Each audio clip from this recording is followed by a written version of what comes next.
6절 교육예산제도, 품목별 예산제도, 항목별 예산제도라고 되어 있죠. 그래서 지출 대상을 인건비, 시설비, 운영비 등과 같은 품목별로 세분화해서 지출 대상과 그 한계를 명확히 규정하는 예산제도예요. 그래서 통제지향 예산제도이다.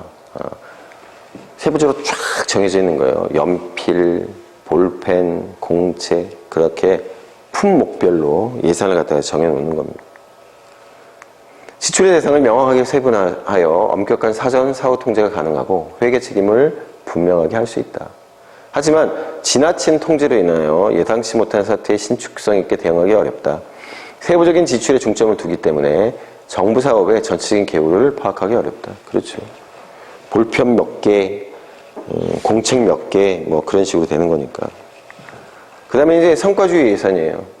지출하는 목적에 중점을 두어서 정부가 시행하고자 하는 사업의 비용을 명백히 해주는 예산제도예요. 성과죠, 성과. 어떤 목적, 목표, 성과의 어떤 목표라고 하는 게 정해져 있는 겁니다. 예산 과목을 목표별, 활동별로 나누고 다시 사업 계획 및 세부 사업으로 이제 분류해서 예산안을 갖다가 산출을 합니다. 그래서 과정을 보면 성과 목표를 갖다가 설정을 하고 구체적인 목표치와 추진 전략을 설정을 한 다음에 사업 계획을 수립하고 성과 지표를 설정을 해서 성과를 내서 성과 보고서 작성을 하고 보고를 하는 이러한 과정을 거칩니다. 어디서 많이 봤죠? 일률적인 어떤 그런 과정을 갖다가 이제 거치게 되고 예산이 기능별, 기관별, 사업 계획별로 분류되고 업무 측정 단위와 업무량까지 표시되기 때문에 일반인들도 그 기관이 어떤 사업을 어떻게 추진하고 있는지를 용이하게 이해할 수 있어요. 정책이나 계획 수립이 용이하고 예산 심의가 편리하다. 하지만 업무 측정 단위의 성정이나 단위 원가 계산이 어렵고 교육 분야에 적용하는 데 한계가 있다. 자, 교육의 성과? 어떻게 할 거예요? 대학교에 많이 진학을 하면? 대학교를 많이 지으면 되겠네요. 그렇죠? 국가 차원에서 보면. 근데 그렇게 할 수가 없잖아요. 수학 성적의 향상 정도. 어떻게 할 거예요? 영어 능력의 향상. 업무 측정 단위로 어떻게 선정을 합니까? 단위 원가가 계산이 돼요? 안 되죠. 예산 통제가 어렵고 회계 책임이 불분명하다. 딱 정해져 있는 게 아니에요. 그 성과라고 하는 게 이제 보건하고 교육이라고 하는 게 이제 이렇게 애매하게 맞물려 있는 그 회색 영역들이 있습니다. 그거에 대해서 누가 책임을 질 거예요? 이제 그런 이제 어려움이 있습니다. 기획예산제도 우리 앞서 이제 우리 교육 기획 봤잖아요. 기획의 목표와 활동을 예산과 유기적으로 결합시켜서 자원 배분을 합리적이고 일관성 있게 하려는 제도이다. 장기적인 기획과 단기적 예산을 세부 계획을 통해서 유기적으로 연관시켜서 예산 배분에 관한 의사결정을 합리적, 계량적으로 일관성 있게 하려는 제도. 그래서 이제 예산을 1년 단위로 한다라고 한다면 기획은 5년짜리 이제 연동 예산으로 크게 만들어 놓은 거예요. 그래서 5년짜리 같은 경우는 기획이라고 보통 얘기를 하고요. 1년을 이제 예산이라고 해서 그 5년의 기획에 맞춰가지고 예산을 갖다가 쭉 만들어 놓는 거예요. 그리고 이제 예산은 1년 단위로 잘라가지고 결산을 통해 가지고 점검을 하고 그래서 절약과 능률, 효과성, 경쟁 합리성, 합목적성, 과학적 객관성 등을 이념으로 한다. 절차, 이제 기획을 하겠죠? 앞서 이제 기획을 하고 실행 계획을 갖다가 이제 수립을 하고 이거 그냥 쭉 보세요. 그렇구나. 그렇죠? 세부적으로 하는 겁니다. 이제 중단기 실천 계획을 갖다가 수립을 해서 그리고 이제 예산을 갖다가 편성을 하는 겁니다. 이제 보통 1년짜리인데 이 기획예산 제도라고 하는 것은 보통 이제 5년 단위로 해가지고 총괄적인 어떤 예산 계획을 갖다가 잡게 됩니다. 그 다음에 이제 분석을 하고 평가를 하겠죠. 그 다음에 이제 피드백을 하고 우리가 이제 앞서서 기획에 있어가지고 어떤 단계라고 교육 기획의 단계를 갖다 봤는데 그게 이제 여기 이제 적용이 되는 겁니다. 그래서 이 기획이라고 하는 게 제가 중요하다고 말씀을 드렸었잖아요. 왜냐하면 기획이 아닌 게 없어요. 계획이라고 얘기돼도 뭐 똑같은 거잖아요. 기획이나 계획이나. 기획이라고 그러면 좀 큰 의미가 되고 계획이라고 하면 좀 작은 의미가 되고. 그래서 기획예산제도의 학교 경영의 적용이라고 하는 말이 나오는 거예요.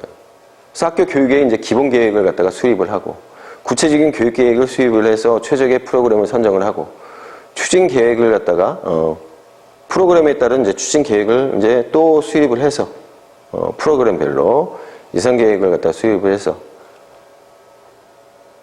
여기 이제 자금 조달 계획도 있죠. 그래서 추진을 한 다음에 분석을 하고 평가를 해서 계획대로 제대로 되었는지 따져보게 되는 겁니다. 이제 효과라고 하는 게 있죠. 학교의 통합적인 관리, 운영을 가능하게 한다. 목표에 따른 소요 자원을 확인할 수 있도록 한다. 자원의 적정 배분을 통한 예산 절약이 가능하게 한다. 이렇게 얘기되고 있어요. 앞쪽에서 우리 기획할 때 다 이제 봤던 내용입니다. 그래서 여기 있어가지고는 이 기획예산제도라고 하는 것이 학교 경영하고 관련해가지고 지금 여기 이제 나오고 있는 거예요. 잘 유념해 두시기 바라고. 연기준 예산제도, 연기준 예산제도 예전에 우리나라도 했었는데 지금은 안 해요. 이게 너무 품이 많이 들어서 국가적으로도 이제 안 합니다. 종래의 전년도 답습 점증주의적 예산 편성 방식에서 벗어나서 전년도 예산은 아주 없는 것으로 보거나 전혀 고려하지 않고 예산을 편성하는 예산 기법이에요. 모든 사업과 경비 지출을 매년 0으로 재평가하고 그 우선순위에 따라서 예산을 편성하는 기법을 말합니다.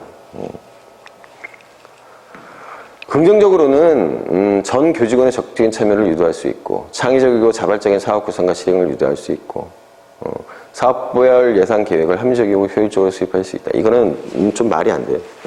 말이 안 돼. 뒤에 부정적인 결과하고 비교했을 때 이건 말이 안 돼.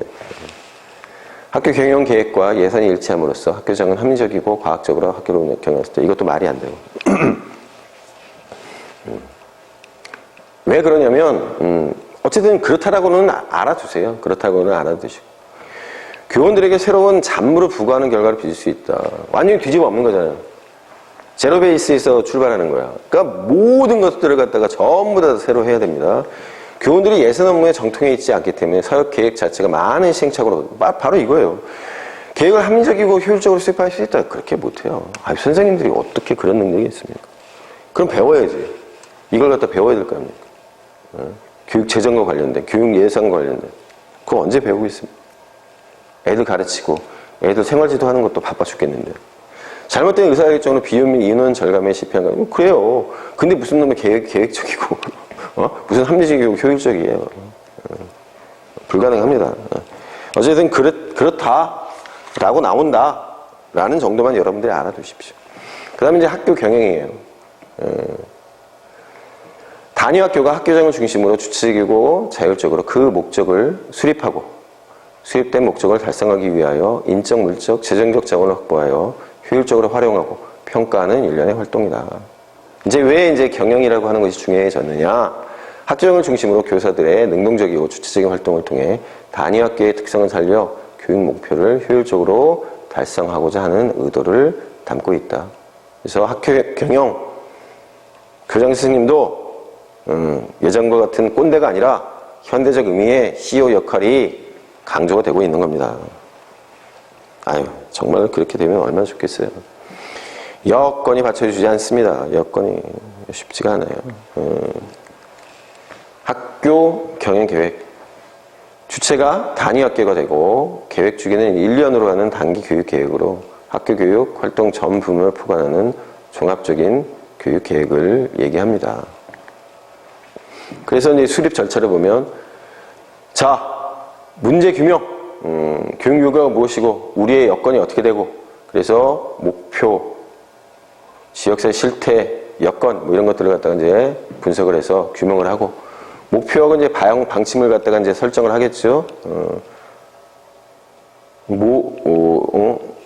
우리가 다 대충 아는 내용들이에요. 그 다음에 조직 계획을 하는 겁니다. 학교 경영 목표와 방침이 이제 결정이 되면 실천 단계에서 각종 활동이나 과업을 수행한 부서를 마련하고 담당자를 정하고, 그 다음에 이제 활동 계획을 세우겠죠. 교과지도, 특별활동, 생활지도 이런 것들을 통해서, 그 다음에 이제 평가 계획.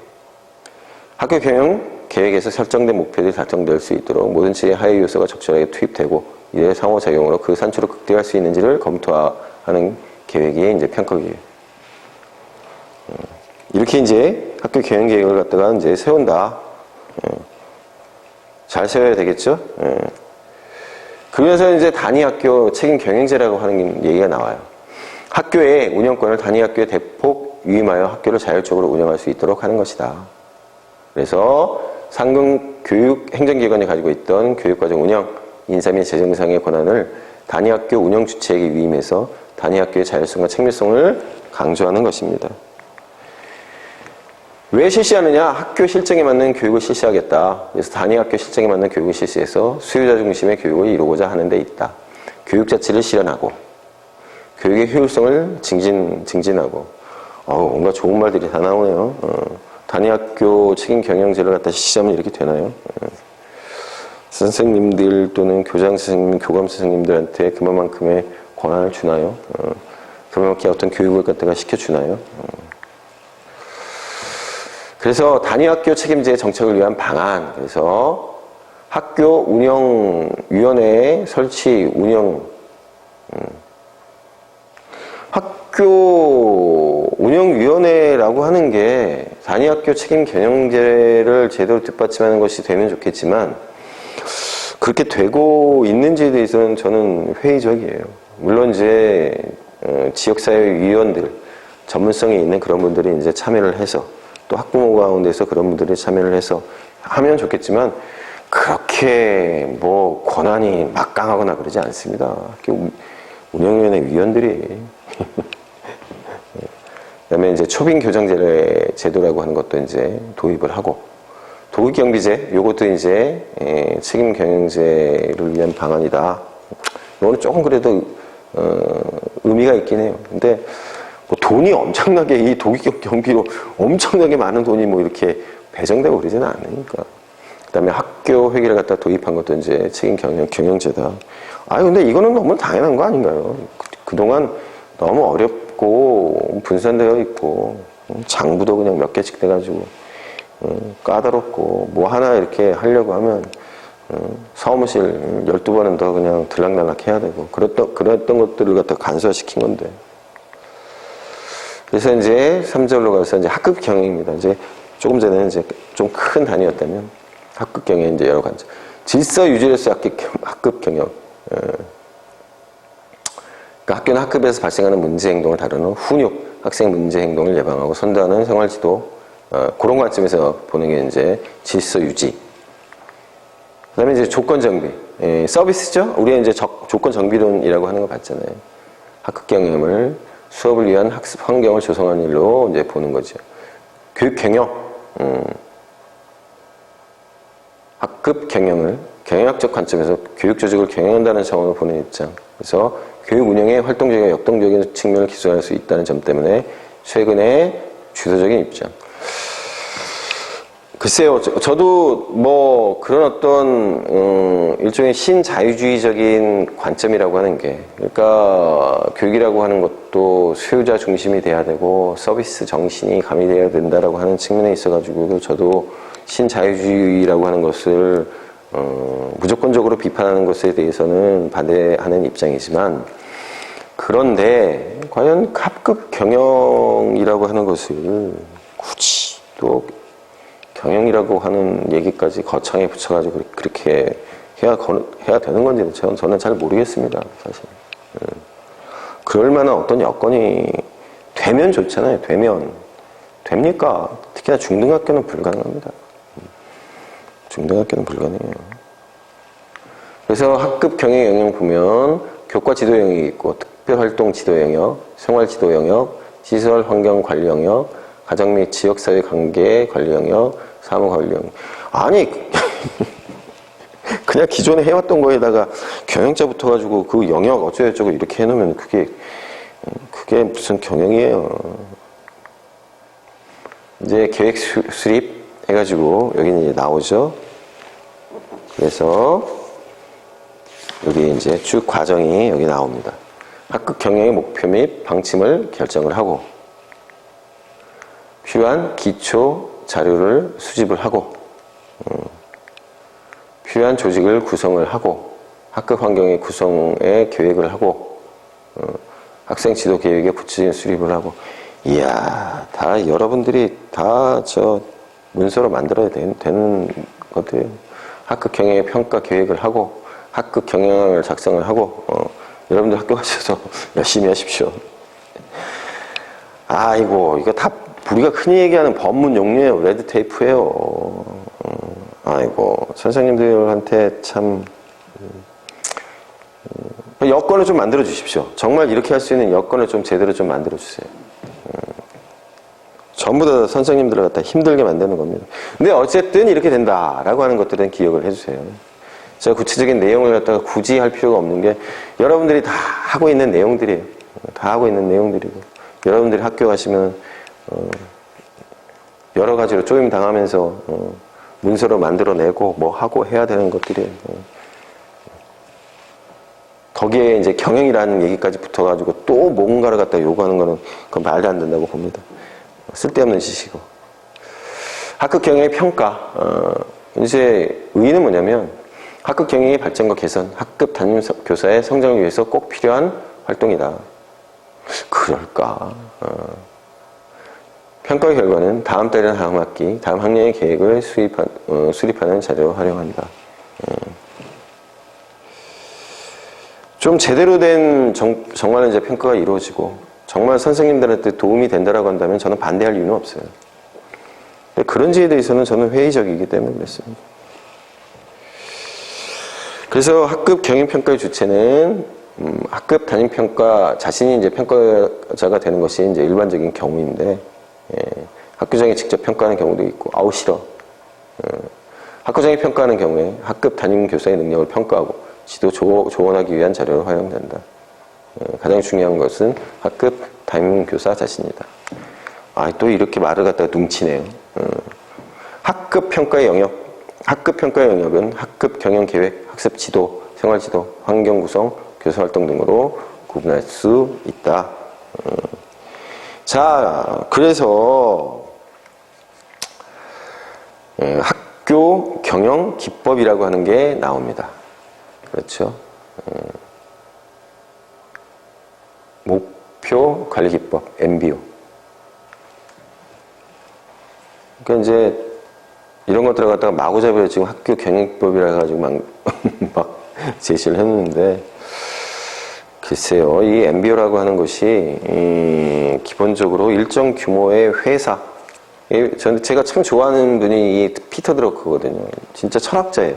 경영 철학자. 저는 이분이 쓴 책은 거의 다 봤는데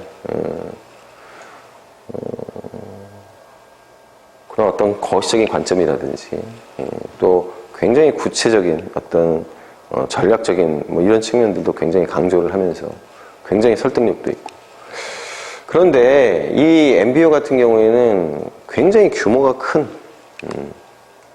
물론 이제 개별적인 차원에 있어가지고 MBO라고 하는 거, 이 목표 관리라고 하는 것을 물론 피터 드러커 이분도 강조를 하긴 하지만 글쎄요, 이거를 갖다가 이렇게 적용하는 데 있어서 그렇게 용이할까 싶은 생각이 있어요. 특히나 학교 같은 경우에. 구성원의 참여를 통해 조직 목표를 명료화, 체계화하고 목표를 달성하기 위한 활동과 목표에 따른 평가와 환류를 통해서 관리의 효율화를 기하려는 관리 기법이다. 그래서 오디언 같은 경우에는 조직의 상하 관리자들이 협조하여 그들의 공통적인 목표를 명확히 하고 예상되는 결과에 비추어서 책임의 한계를 규정하여 이를 기준으로 구성원의 업적을 측정하고 평가하는 과정이다. 가렛과 워커 같은 경우에는 관리자를 위해 체계적인 목표를 설정하고 설정된 목표와 실질적인 결과를 장기적으로 비교 통제하는 관리체제. 바로 여기 나오지만 관리자라고 하는 어떤 입장에서 말하자면은 회사의 운영 그리고 이제 이 목표 관리 기법이라고 하는 것은 성과라고 하는 것이 굉장히 중요하거든요. 근데 교육에 직접적으로 적용하는 데 있어서 과연 어느 정도의 타당성이 있을까? 저는 이제 그런 생각을 좀 하거든요.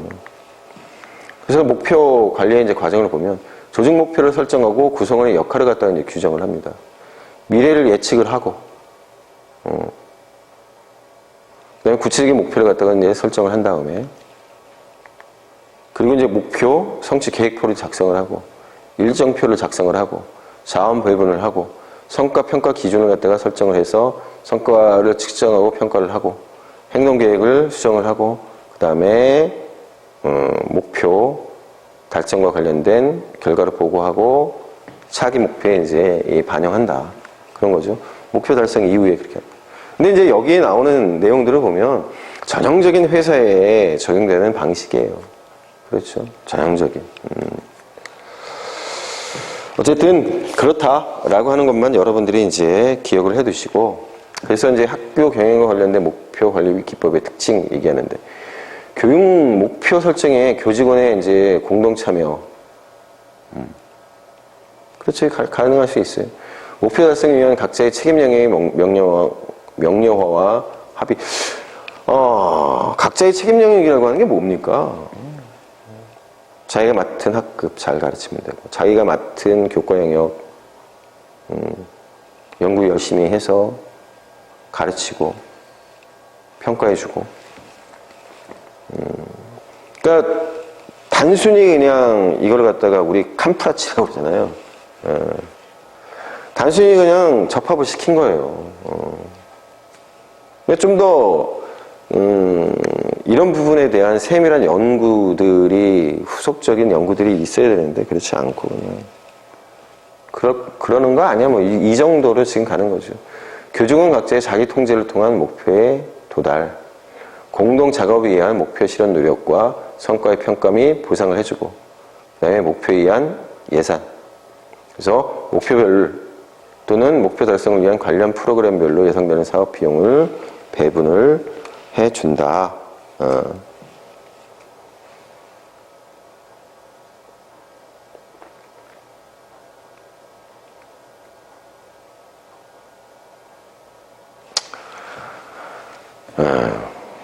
그렇다라고 하는 겁니다. 여러분들 뭐 일단 봐주세요.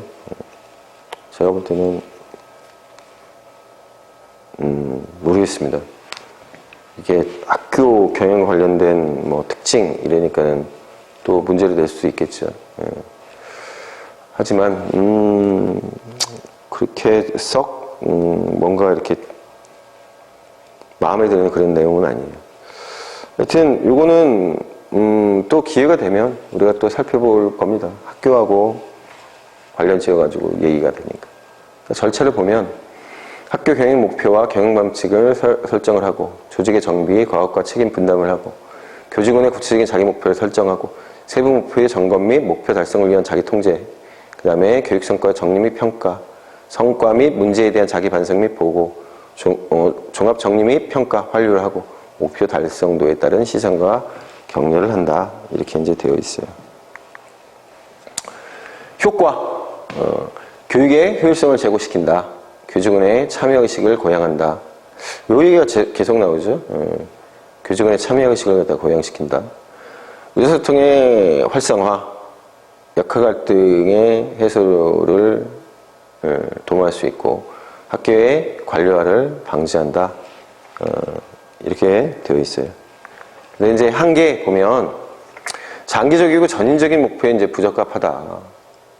단기적이고 구체적인 목표에 대한 강조 때문에 장기적이고 전인적인 목표를 내세우는 학교에는 부족한 한 면이 있다. 야, 이렇게까지 그냥 잔뜩 얘기해 놓고 나서 이렇게 얘기하면 어떡해. 교원의 업무 부장이 가중될 수 있다. 그렇죠. 질적인 교육 저해가 된다. 측정 가능하고 계량적인 교육 목표를 설정하고자 하여 질적인 교육을 제할 우려가 있다. 제가 말씀드린 부분이 이거예요. MBO라고 하는 것이 굉장히 구체적인 어떤 목표를 갖다가 설정을 해서 그거를 바탕으로 해가지고 스트라테지, 전략을 짜고 전술을 짜고 그렇게 가는 거거든요. 그렇기 때문에 영리를 추구하는 회사에는 여러모로 또 그 안에 있는 회사원들, 그 구성원들한테는 굉장히 유용한 개인적인 어떤 목표를 갖다가 달성해 나가는 그런 기법으로 적당하긴 하지만, 학교라든지 학교에 있는 선생님들한테는 어렵습니다. 어려운 점이 굉장히 많아요. 그 다음에 이제 과업평가 계획기법, 우리 보통 이제 펄트라고 얘기하는데, 우리 이제 많이 봐요.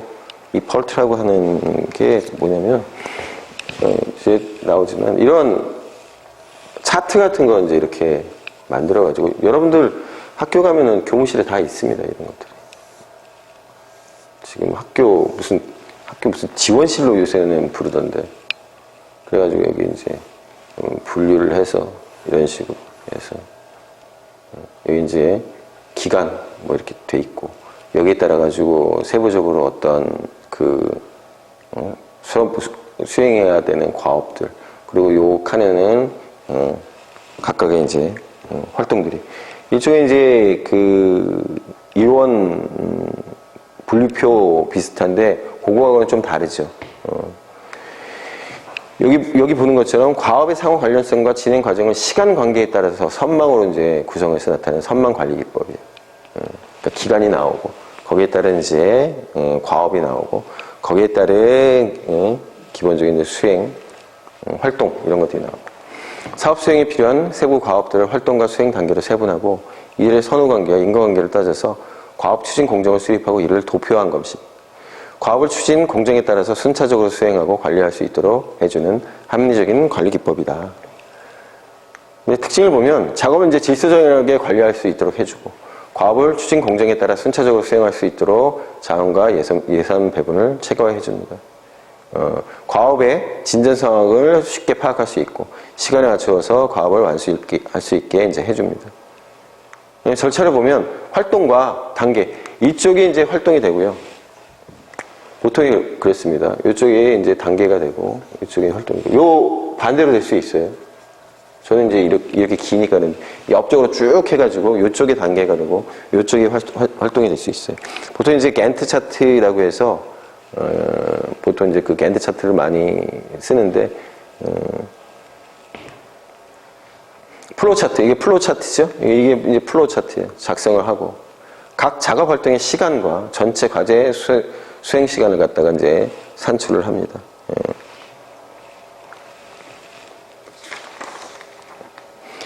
자, 그래서 과업평가 계획 기법의 이점, 구성원의 자발적인 참여 협조, 옆에다 이제 다 써놓습니다. 어떤 선생님이 뭘 하고, 거기에 따른 이제 어떤 선생님이 뭘 하고 하는 것들이. 인적 물적 자원의 효과적인 활용 딱 보이잖아요.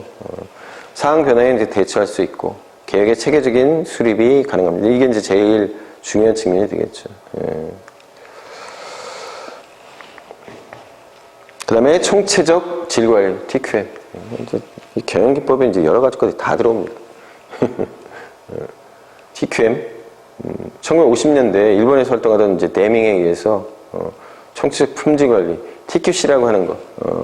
이걸 갖다 이제 발전시킨 거고, 일본에서 이 TQM이라고 하는 게 이제 제대로 되면서 일본이 정말 이 경영 관리에 있어가지고 이제 각광을 받는 나라로 이제 우뚝 서게 되는 계기가 이제 이 TQM이에요. 우리가 이제 뭐 시그마 6, 시그마 6는 저건가? 면동인가? 시그마 3? 시그마 3인가? 하여튼 뭐 아주 정말 작은 그 오차, 하자까지 전부 다 걸러내는 이제 그런 데까지 가게 된 게 바로 이 총체적 질 관리예요. 그래서 지속적인 품질 관리를 위해 경영을 개선하려는 노력이다. 고객, 공급자, 이해관계 집단, 구성원 등의 만족 수준을 높이고 생산 과정을 지속적으로 관리하여 제품의 높은 질을 유지하고자 한다. 그러니까 일본 사람들한테 굉장히 잘 맞는 거예요, 이게. 총체적 질 관리를 위한 조건, 지도성, 리더십이 있어야 되고, 구성원에 참여해야 되고, 우수한 공정의 유지. 그러니까 이거를 위해서 TQM을 하는 거예요. 그 다음에 고객 중심. 고객은 만족하겠죠? 제대로 이제 질 관리를 해주면, 그래서 이제 이게 조건이 됩니다. 그래서 학교에 총체적 질 관리를 위한 조건 그래가지고, 수리C, 문화, 헌신, 의사소통, 조직을 결속시키는 내적 규칙, 가정 및 가치가 있어야 하고, 헌신, 모든 조직 구성원이 조직에 대한 소유의식이 크고 그것을 달성하기 위해서 위험을 감행하며 혁신과 발전 기회에 관하여 잘 아는 사람과 더불어 체계적으로 작업할 수 있어야 한다. 의사소통이 잘 돼야 되겠죠. 이러한 측면들이 이제 중요한 수의 C가 되고, 거기에 이제 덧붙여서 비전이 있어야 되고, 개선을 위한 끊임없는 목적의 창조. 그러니까 왜 개선을 해야 되겠어요? 질을 위해서. 계속적인 성장과 발전을 강조를 하고, 비용에 기초한 평가를 배제합니다. 비용의 절감을 위한 노력은 교육의 질을 떨어뜨릴 수 있으므로 비용에만 기초하여 업무를 평가하지 않는다. 조직 지재의 지속적인 개선. 야, 근데 뭐 교육 조직이라고 하는 것이 뭐 얼마나, 특히나 학교 현장이라고 하는 것이 뭐 얼마나 조직 체제를 갖다가 개선을 해야 되겠습니까? 직무에 대한 지속적인 연수. 이거는 정말로 필요하죠. 이거는 저는 굉장히 필요하다고 봅니다. 교육과 자기 개선에 관한 프로그램을 도입을 해야 된다. 이런 것들이 정말로 제대로 잘 되었으면 좋겠습니다. 그 다음에 이제 조직개발 기법이에요. OD라고 해서. 조직개발이란 행동과학적인 지식과 기술을 활용해서 조직의 목적과 개인의 욕구를 결부시켜서 조직 전체의 변화와 발전을 도모하려는 노력이다. 그래서 새롭고 급격히 변화하는 기술 시장, 도전에 잘 적응할 수 있도록 조직의 태도, 가치, 신념, 구조 등을 변화시키기 위해 고안된 복합적인 전략이다. 이렇게 얘기를 하죠. 그래서 이제 특징 보면 계획적인 변화다, 포괄적인 변화다, 장기적인 변화 담당자가 이제 참여한다. 조직을 장기적이고 포괄적으로 변화시키려면 전문적인 변화 담당자의 도움이 있어야 한다. 그래서 행동과학을 갖다가 이제 활용한다라고 하는 겁니다. 이게 이제 특징이고. 그리고 계속적인 과정으로 이제 실시를 해요. 반복적으로 실시하여 적용하도록 하고. 집단 지향적입니다. 조직 내에 집단 간의 상호작용에 역점을 두는 거죠. 평등주의에 입각해 있고, 현재성에 역점을 둡니다. 그래서 이제 이 조직개발 기법으로 이제 대표적인 것이 바로 이제 감수성 훈련이에요. 감수성, sensitivity. 사람들은 자유로운 분위기에서 친밀해지고 자신에 대해 많은 것을 알게 된다는 가정에 기초를 두고 있습니다. 훈련 참가자들이 자신들의 감정과 그 감정이 상대방에 미치는 영향, 그리고 집단 상호작용 과정의 역학을 보다 잘 이해하게 만들어서 인간관계를 향상시키고자 하는 것입니다. 그래서 이제 훈련 과정을 보면 8에서 12명 정도의 참가자들이 뚜렷한 의제도 없고 운영 규칙이나 지도자의 권위도 형성되지 않은 비구조적인 상황에 노출돼요. 그래서 정해진 주제나 방향이 없이 지금 여기서의 문제를 중심으로 모든 구성원 간의 자유로운 상호작용으로 발전이 돼요. 그래서 자유로운 활동과 다양한 행동 반응을 통해서 각자의 감정과 생각을 표현하고 스스로를 관찰하는 분석, 평가할 기회를 가지며 새로운 행동을 실험해보고 서로에 대한 피드백을 주고받습니다. 그래서 장기간 비구조화된 집단에서 다양한 갈등과 조화, 동료들과의 상호작용을 통해 훈련 참가자들은 자신들을 올바르게 인식하고 타인과의 인간관계 능력을 개선할 수 있게 됩니다. 감수성 훈련을 통해 조직의 기능이 향상되고 조직이 가지고 있는 문제가 효과적으로 해결될 수 있다. 우리도 많이 하는 게 그런 겁니다. 연수 같은 데 가가지고 이런 거 많이 해요. 소규모 집단해가지고 촛불 켜고 눈물 흘리면서 우리 서로 반성합시다 말하면서. 제가 좀 희화하는 듯한 어떤 느낌이 있는데 이제 많이 해요. 우리 MT 같은 거 가가지고 하는 것도 전부 다 감수성 훈련의 일종이에요. 근데 이제 이게 조금 전에 나왔지만 전문가들의 도움을 통해 가지고 사실 그런 어떤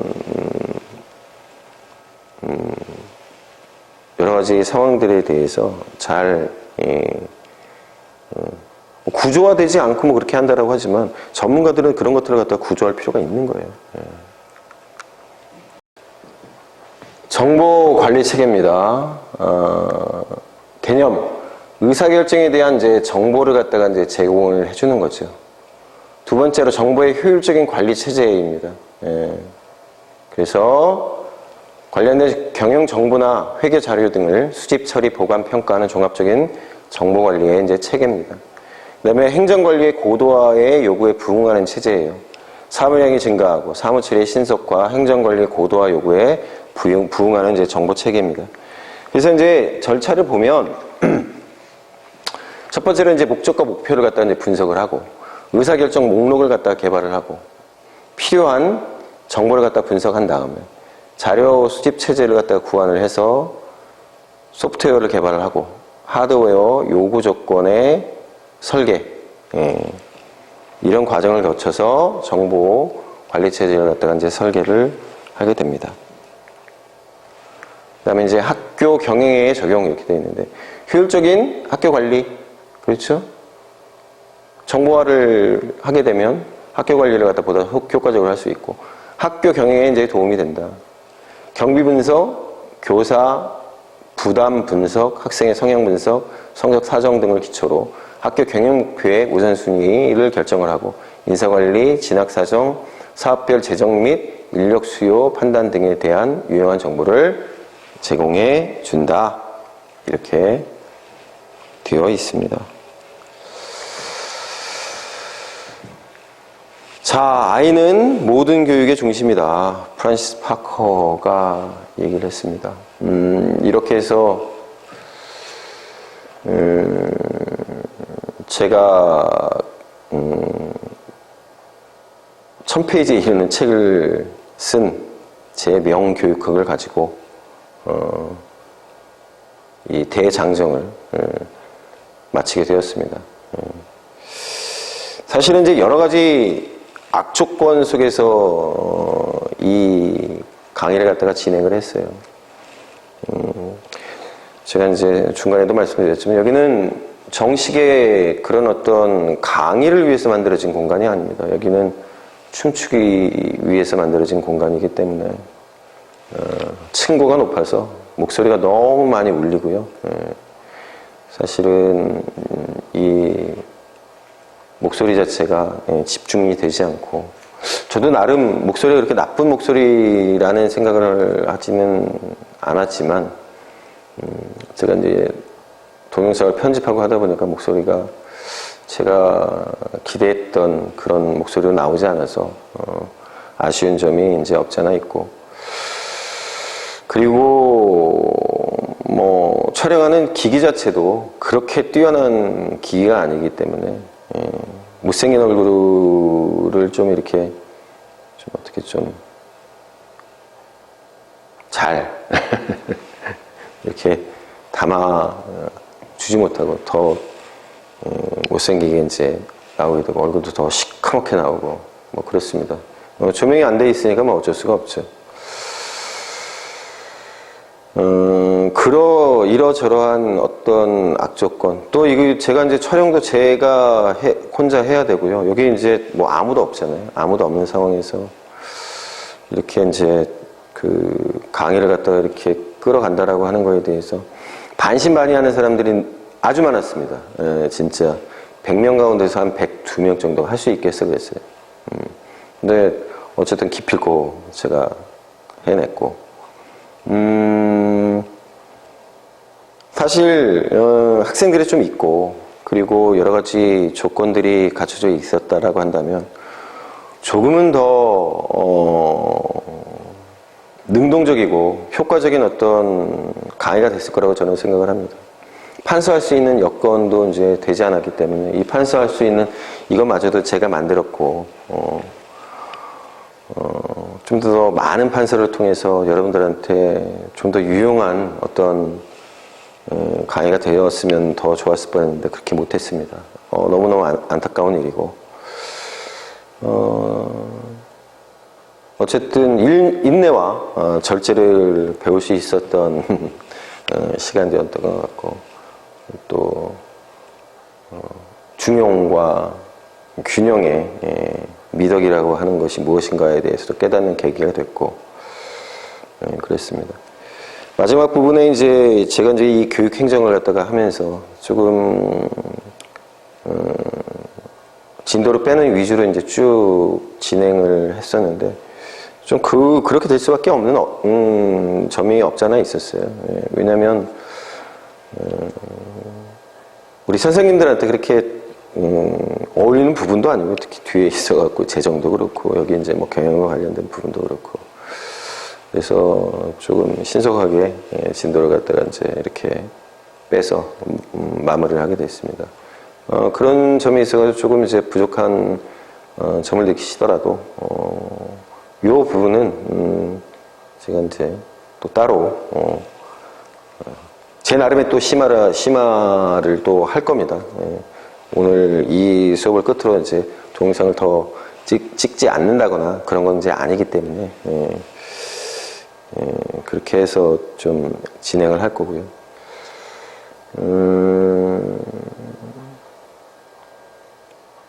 뭐 PD가 있는 것도 아니고 그렇죠. 오로지 제가 찍은 동영상 가지고 제가 분석을 하면서 제가 편집을 하고 모든 자료와 뭐 이런 것들을 갖다가 저 혼자 했었기 때문에 노량진 시스템이었다라면 아마 지금 요 동영상 찍으면서 드렸던 그런 어떤 노력의 10분의 1 정도만 드렸으면 됐을 겁니다. 좀 더 풍부한 자료와 볼거리와 여러 가지 것들을 갖다가 제공해 드릴 수 있었을 텐데 이제 그렇게 못했지요. 못할 수밖에 없습니다. 그래서 이제 시스템이 굉장히 중요한 겁니다. 제가 여러분들한테 여러 말씀을 드리면서도 여건이 중요하다고 말씀을 드렸고 상황이라고 하는 게 굉장히 중요하다고 말씀을 드렸고 분명히 그런 측면이 있습니다. 열정만 가지고 되지 않는 부분들이 분명히 있어요. 그거는 어쨌든 흡인력이라고 하거든요. 흡인력. 끌어들이는 어떤 그런 힘, 뭐 이런 것들이 갖춰지기 위해서는 어쨌든 그래도 기술적인 측면들이 굉장히 많이 필요하고요. 또 주변에 이제 전문가들의 이제 도움도 많이 필요하고 그렇습니다. 저는 제 나름대로 그런 것들을 갖다가 극복해 보고자 노력을 했었고, 그런 점을 여러분들이 이제 감안을 해 주셨으면 좋겠습니다. 앞으로, 이 강의가 끝나고 나서, 좀, 제 나름대로, 여러분들한테 지금까지 가르쳐 드렸던 것들을 조금 더 시험에 맞게, 여러분들의 수험 생활에 맞게끔, 다시, 잘 정리를 해서 여러분들한테 선보이도록 하겠습니다. 어쨌든 저는 이거를 했었어야 됐어요. 제가 쓴 책을 가지고 처음 1페이지부터 마지막 1000페이지까지 제가 했었어야 됐어요. 그래야 여러분들한테 좀 더 좋은 어떤 그 컨텐츠를 갖다가 제공할 수 있을 거라는 생각을 했었고, 그거는 제가 이제 쭉 강의를 해오면서 더더욱 확신하게 됐고, 이래야 이렇게 했었던 게 맞았구나 라는 생각을 했었고, 좀 더 질 높은 강의를 위한 일종의 이제 저한테 있어가지고 시험 때였을 뿐만 아니라 어렵지만은 좋은 기회였다고 생각을 하고,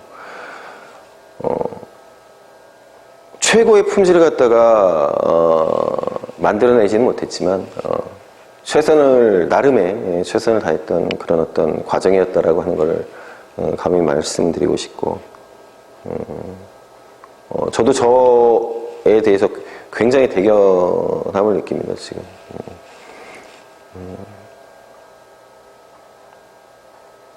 제가 찾아봤더니 이렇게 하셨던 분들이 없더라고요. 이렇게 하셨던 분들이 없었어요. 어쨌든 구독을 눌러주시고 초창기부터 여러모로 관심을 가져주셨던 소수였지만 그런 분들한테 너무너무 감사하다는 말씀을 드리겠습니다. 더 좋은 질 좋은 강의로 여러분들 다시 찾아뵙겠습니다. 지금까지 명교육학의 명중호였습니다. 감사합니다.